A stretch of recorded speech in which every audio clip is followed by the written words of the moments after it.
Financial assistance is available for another Central Kentucky community. In Jessamine County, a mobile disaster recovery center is open for those who are impacted by those severe storms on April 2nd. WKYT's Lucy Bryson spoke with organizers about why they want to help you get back on your feet. Just a few short months ago, storms blew through Central Kentucky. Jessamine County is one of the areas that's still recovering from damage. In the parking lot of the Providence School here in Jessamine County sits the Mobile Disaster Recovery Center, a place where those who need help can find it. People can come here to register for assistance. They can come here to check on the progress of their registration.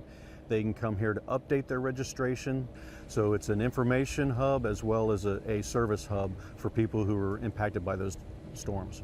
FEMA financial assistance is available for those affected by the April 2nd severe storms. Assistance may include money for basic home repairs or other disaster-related needs. Regardless of the severity of your situation, Levy says his team knows this can be a daunting task, but wants survivors to feel their support.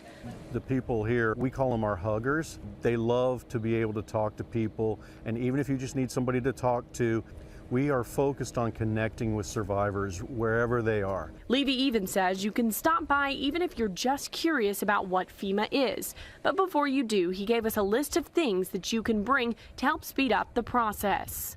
When you come, be prepared with information like your banking information, insurance information, driver's license, social security card, items that prove your residence, those kind of things.